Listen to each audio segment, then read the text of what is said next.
میں عرض کر رہا تھا قیامت کے دن جب نامہ اعمال کھولے جائے، اگر اس وقت بندے کو یہ معلوم ہو کہ میرا اعمال نامہ خالی ہے، اب کوئی فائدہ ہے پچھتانے کا؟ اب افسوس کرنے کا کوئی فائدہ ہے؟ نہیں۔ اللہ تعالیٰ نے یہ سزا گستاخ رسول کے لیے رکھی، اللہ تعالیٰ نے یہ سزا اپنے حبیب کے بے ادب لوگوں کے لیے رکھی۔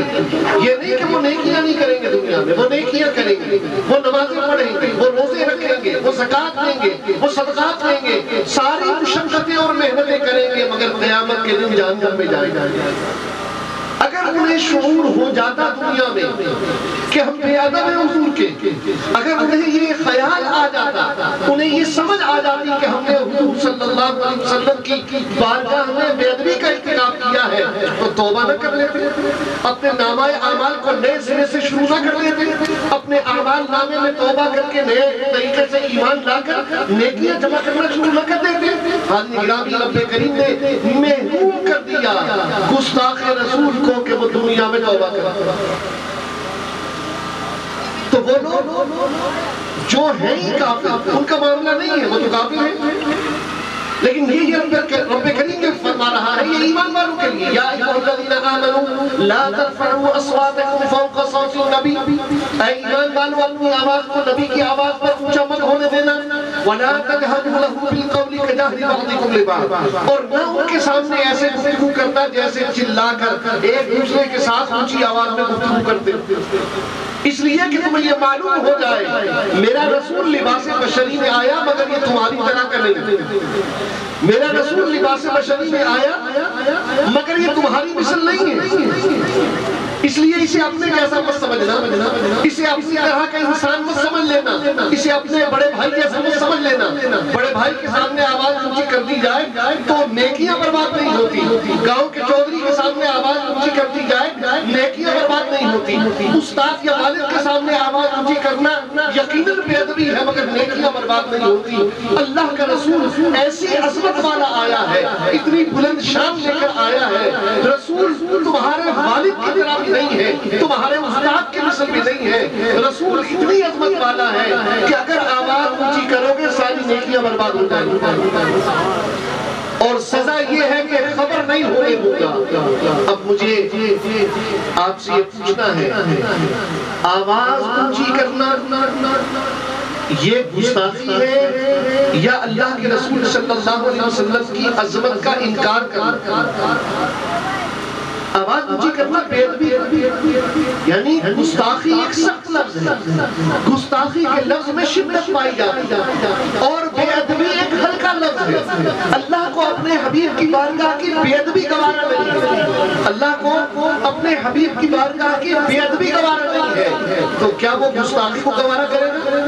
پھر اگر آواز اونچی کرنا، آواز اونچی کرنا نہیں، اس میں تو ارادہ پایا جاتا ہے، آواز اونچی ہو جانا اگر یہ بے ادبی ہے تو مجھے بتائیے جو جان جا کر اللہ کے رسول صلی اللہ علیہ وسلم کے علم غیب کا انکار کرے، جبکہ اس پر قرآن کی آیتیں ہوں، جبکہ اس پر قرآن کریم کے علاوہ احادیث صحیحہ ہوں، جو شخص حضور علیہ السلام کی حیات بعد وصال کا انکار کرے، کہے نہیں حضور بڑھ کر مٹی میں مل گئے، معاذ اللہ ثم معاذ اللہ، مجھے بتائیے یہ گستاخی نہیں ہے، یہ قرآن و حدیث کا صریح انکار نہیں ہے۔ کوئی اگر حضور کا تصرف اور حضور کا اختیار نہ مانے، حضور علیہ السلام کو اپنی قبر اطہر میں زندہ نہ مانے، حضور کو جو صفات رب نے قرآن میں عطا فرمائی، وَيَكُونَ الرَّسُولُ عَلَيْكُمْ شَهِيدًا، یہ رسول تمہارے نگہبان و گواہ بن کر آئے، إِنَّا أَرْسَلْنَاكَ شَاهِدًا، بے شک ہم نے تمہیں حاضر و ناظر بنا کر بھیجا۔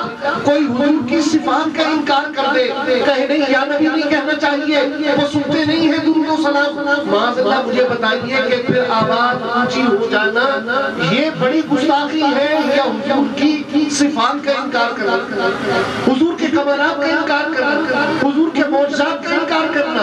تو جو آج حضور کے علم غیب کا انکار کر رہا، جو آج حضور کے تصرف و اختیار کا انکار کر رہا، جو آج حضور علیہ السلام کو معاذ اللہ مردہ اور اس طرح کے غلط الفاظ حضور کے بارے میں کہہ رہا ہے۔ مجھے بتائیے جب ایسے شخص کو بتایا جائے کہ نہیں قرآن میں تو حضور کی یہ عظمت آئی، جب حضور کے امتی زندہ ہے، قرآن کہتا ہے وَلَا تَقُولُوا لِمَنْ يُقْتَلُ فِي سَبِيلِ اللَّهِ أَمْوَاتٌ، جو اللہ کی راہ میں قتل کیے جائیں، اللہ کی راہ میں مارے جائیں، وہ زندہ ہے، مگر تمہیں ان کی زندگی کی سمجھ نہیں ہے۔ بل احیاء ولکن لا تشعرون، وہ زندہ ہے تمہیں شعور نہیں ہے ان کی زندگی کا۔ مجھے بتاؤ جب میجر عزیز بھٹی شہید زندہ ہے، جب راشد منہاج پائلٹ آفیسر شہید زندہ، جب کیپٹن طفیل شہید زندہ ہے، مجھے بتائیے تو کیا اللہ کا رسول زندہ نہیں؟ جب داڑھی مونڈے بے نمازی فاسق و فاجر شہادت کی وجہ سے زندہ ہے، شہادت کی وجہ سے زندہ ہے، ان کی زندگی اللہ کے لیے نہیں ہے، ان کی زندگی اللہ کے لیے نہیں، ان کی صرف موت اللہ کے لیے ہے۔ رب فرماتا ہے جس کی صرف موت اللہ کے لیے ہو وہ زندہ ہوتا ہے، تو جس کی ساری زندگی اللہ کے لیے ہو وہ زندہ نہیں ہوگا۔ جس کی زندگی کا کوئی لمحہ اللہ کی رضا سے علاوہ بسر نہیں ہوا، کیا وہ زندہ نہیں ہوگا؟ تو مجھے بتائیے جو اتنی گستاخیوں کا ارتکاب کرے، جب ہم اسے سمجھائیں اور وہ پھر نہ مانے تو آپ کو تعجب ہو تو ہو، مجھے نہیں ہوتا، اس لیے کہ میں کہتا ہوں اللہ کا قرآن سچا ہے۔ ان تحبط اعمالکم وانتم لا تشعرون، تمہاری نیکیاں بھی برباد کر دوں گا اور تمہیں خبر بھی نہیں ہونے دوں گا، تمہیں شعور ہی نہیں ہونے دوں گا، تم سے وہ احساس چھین لیا جائے گا کہ تم سمجھو یہ بھی کوئی گستاخی ہے۔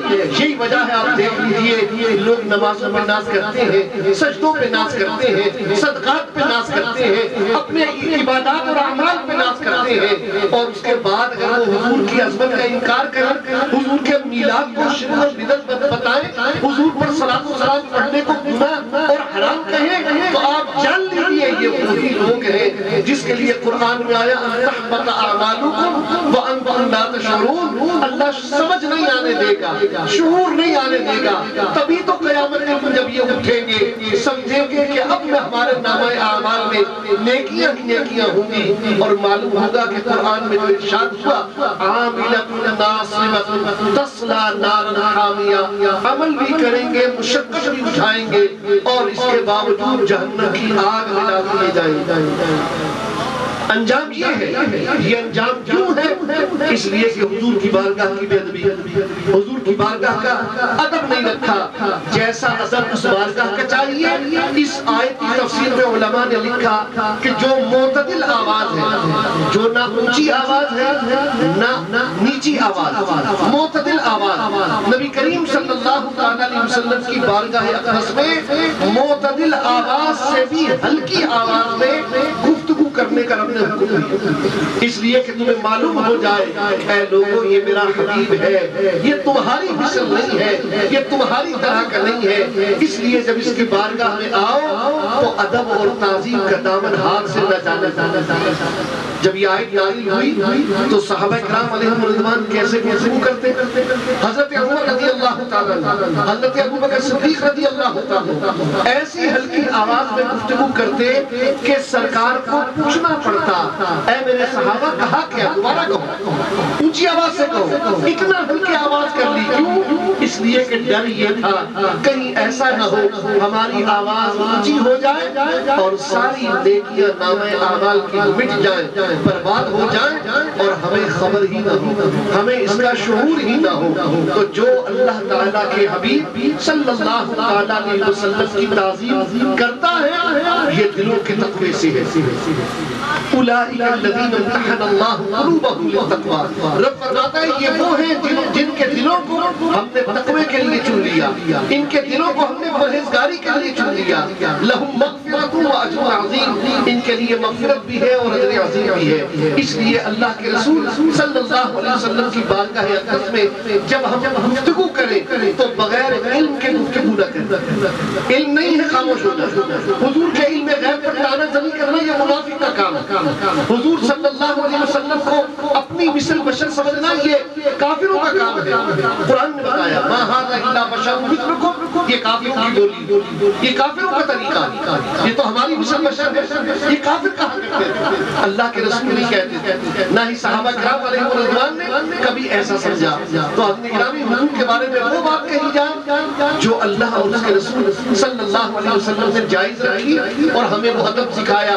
اگر ہم اس کے سوا اپنی مرضی سے کوئی بات حضور کے متعلق کہیں گے اور وہ بات حضور کی شان کے لائق نہیں ہوگی تو پھر ڈریے کہیں ایسا نہ ہو کہ نیکیاں برباد ہو جائیں تو بندے کو خبر ہی نہ ہو.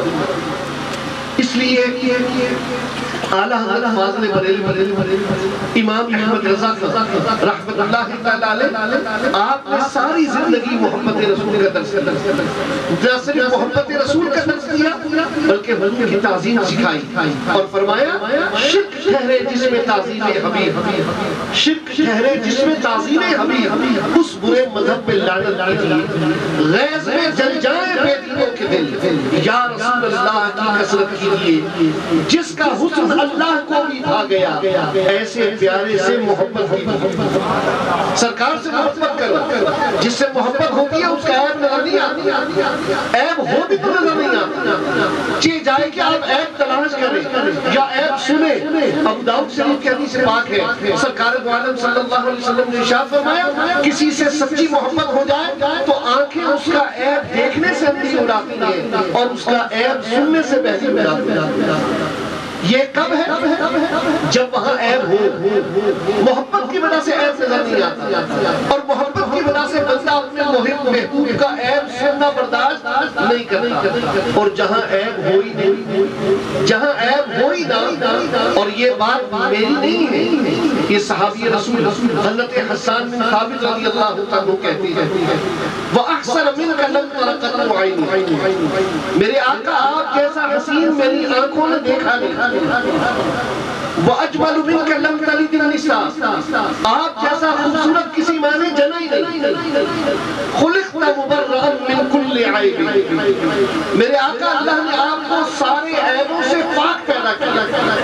مُبَرَّأً مِنْ كُلِّ عَيْبٍ كَأَنَّكَ قَدْ خُلِقْتَ كَمَا تَشَاءُ, میرے آقا اللہ نے لوگوں کو اپنی مرضی سے بنایا ہے مگر آپ کو آپ کی مرضی کے مطابق بنایا. بے عیب رسول, یہ مومن کے ایمان کی علامت, اپنے رسول کو بے عیب جانے.